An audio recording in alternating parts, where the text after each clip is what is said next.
Energy efficient homes are not expensive to build. They're expensive when you get them wrong.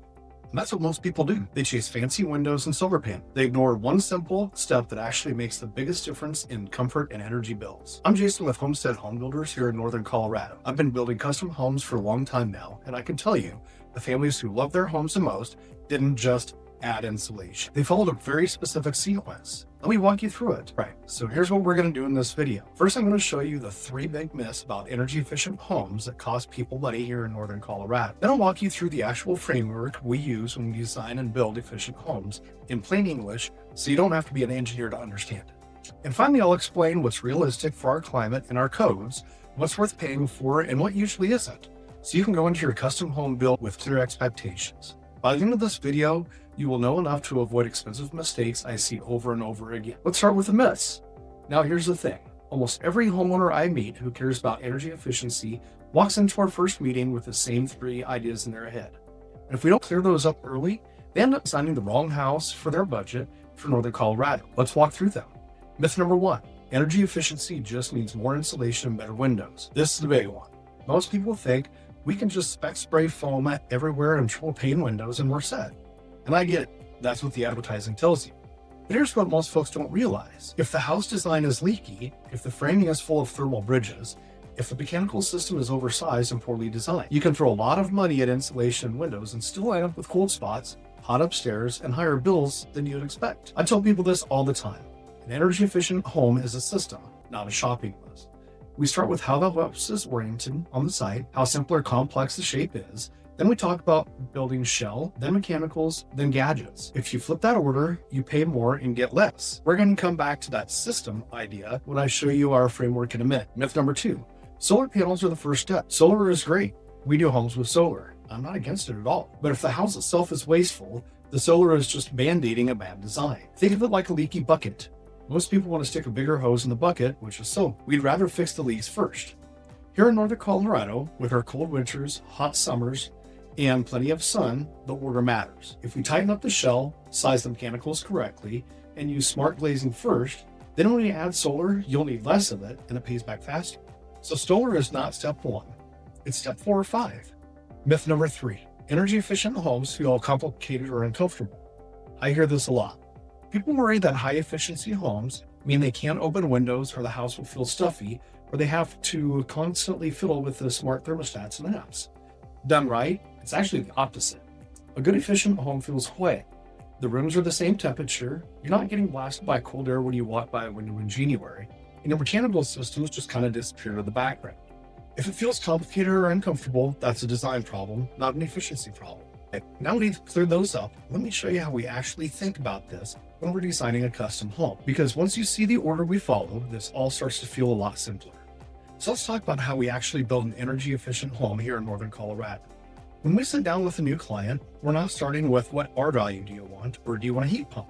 We walk through simple framework that has 4 big pieces in order. Let's take these one at a time. Step 1, design and orientation. This is the boring part no one brags about on Instagram, but it's the most powerful. On your lot, we look at sun path, prevailing winds, views versus heat gain, how a snow will drift, where shade will fall, both now and as the trees grow. Here in Northern Colorado, the winter sun is your friend. We want to let it in when you need it and keep the hot summer afternoon sun out. So what does that actually mean?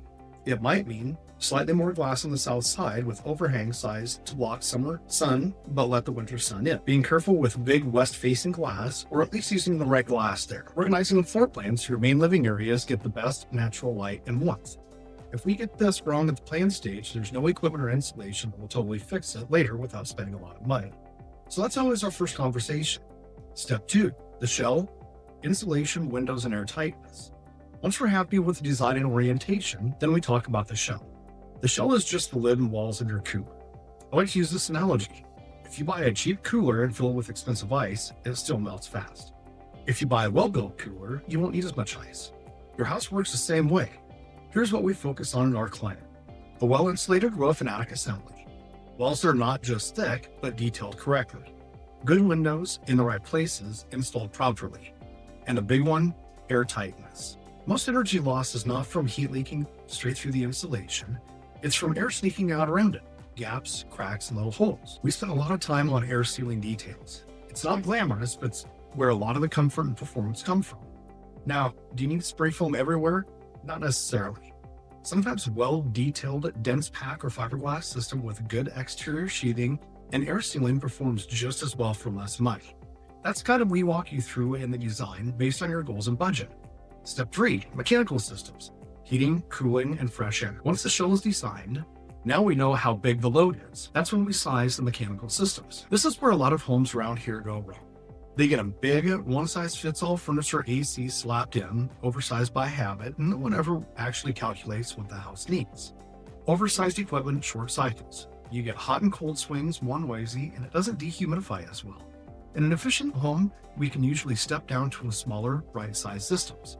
That might look like properly sized, high-efficient furnace, or a cold climate heat pump with a backup, depending on your goals. Awful duct design so every room is more comfortable.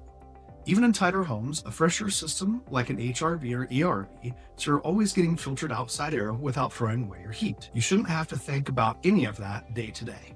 You should just know the home feels comfortable, smells fresh, and your utility bill doesn't surprise you. Step 4, smart upgrades and technology. Now, finally, we get the fun stuff most people want to start with. This is where things like solar panels, battery storage, smart thermostats and controls, electric vehicle charging, higher ed glass packages, all starts to make sense. The key is we're adding these on top of a good design and shell and mechanical system, not trying to fix those with gadgets. Sometimes at this stage, we'll price options. For example, if we have this more insulation, go with this window package. Your monthly bills will drop roughly by X compared to the base spec. If we invest the same money into solar instead, here's how that looks. Then you can decide what fits your priorities. Some families want the absolute lowest utility bill possible. Others want a solid, efficient home without chasing every last percent. Either way, if we follow this framework, you're getting a good value for every dollar you put into efficiency. Now, the next question I usually get at this point is, okay, Jason, but what's realistic in Northern Colorado? Where do people usually overspend or underspend? Well, let's talk about that. This is where it gets practical, because you can read a lot online about net zero homes, passive homes, and all kinds of systems that may or may not make sense where we live. Let me give you a real world view of what's usually worth it here, and where I see people going too far or not far enough, where it's usually worth spending a little bit more. Better air sealing and quality control. You can't see it when the drywall is up, but you will feel it every single day. A tighter handle means fewer drafts, less dust, quieter interior, better control of humidity and temperature. This often comes down to extra time and attention from the builder and the trades, and sometimes a blower door test to confirm. It's usually one of the best returns on investment. Windows in the right places with the right glass. I'm not talking about buying the most expensive window brand on the planet. I'm talking about a good quality window that closes tightly. Using different glass coatings where it makes sense. For example, more solar gain in the south, less on the west. Planning windows around views, privacy, and sun, not just, we like big glass everywhere. Those thought through properly do a lot for comfort and efficiency here. Mechanical design, not just mechanical equipment. You can buy the best furnace or heat pump out there. And if the ducts are wrong, you're still going to be uncomfortable. We put a lot of weight on proper load calculations, duct layout, where supply and return vents go, making sure bedrooms and basements actually get enough air. That design work is more than just spending an extra couple thousand on a premium piece of equipment that's still oversized and poorly installed. Where people often overspend, chasing extreme R values without a plan. It's easy to double the insulation in parts of the home and feel like you've done something big. But there are points of diminishing returns. Going from a poorly insulated wall to a properly insulated one is huge. Going from good to over the top sometimes doesn't change your bill much, but it empties your wallet. We like to model or at least rough out the gains before recommending pushing things too far. Putting solar on a poorly performing house. We already touched on this. If your shell and systems aren't wasteful, you just end up needing a bigger solar system to cover that waste. We'd rather spend a little first tightening up the home and then size the solar for more reasonable load. Every now and then a homeowner will ask about a very unique European system or a complex combination of multiple technologies. In theory, some of these can be very efficient. In practice, if something breaks in February and no one local knows how to work on it, that's not a win.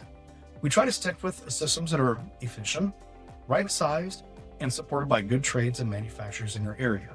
What's realistic to expect? So what can you realistically expect from an energy efficient custom home in Northern Colorado? If we follow the framework we talked about, most of our clients see much more stable temperatures room to room, less noise from outside and from the equipment, noticeable drop in their utility use compared to an older home, often even compared to new code minimum homes. And maybe most important, a home that feels good to live in year round. Not every home needs to be a certified this or that, but every home should be comfortable, durable, and reasonable to operate. And that's what we shoot for. Now, if you're thinking, all right, this makes sense, but how do I actually apply this to my land, my budget, my wish list? That's exactly where a good discovery conversation comes in. Let's wrap this up and I'll show you your next step. Let's recap this in simple terms. Energy efficient homes are not about buying the fanciest windows or the most expensive HVAC system. They're about designing a home and its orientation for a Northern Colorado climate, building a tight, well-insulated shell with quality windows, right sizing and properly designing your mechanical systems. And then, if it fits your goals, layering on smart upgrades like solar. If you follow that order, your home will be more comfortable, more predictable, and more affordable to operate without you having to become an expert or live in a science experiment. Now, here's the next piece most people run into. Once you understand the basics of efficiency, the next big question is, how do I fit all of this into a real budget on a real piece of land without getting surprised halfway through the build? Because insulation, windows, mechanicals, and site conditions all show up in the budget. And if those numbers aren't clearly thought through on the front end, that's where people get caught off guard. We go deep into that in our video called. In that video, we talk about the hidden costs that impact your budget, including some of the efficiency decisions we touched on today. So if you haven't seen it yet, that's the one I'd watch next. And if you're at the point where you'd rather talk through this in the context of your own project, your land, your ideas, your budget, go ahead and request a free discovery call with our team at Homestead Home Builders. We'll sit down with you, look at your site and goals, and walk through what an energy efficient custom home could look like for you here in Northern Colorado. No pressure, no hard sell. Just an honest conversation so you can make smart decisions before you start spending money. Click the link, set up a time that works for you, and we'll take it from there. I'm Jason with Homestead Home Builders. Thank you for watching, and I look forward to talking to you about your home.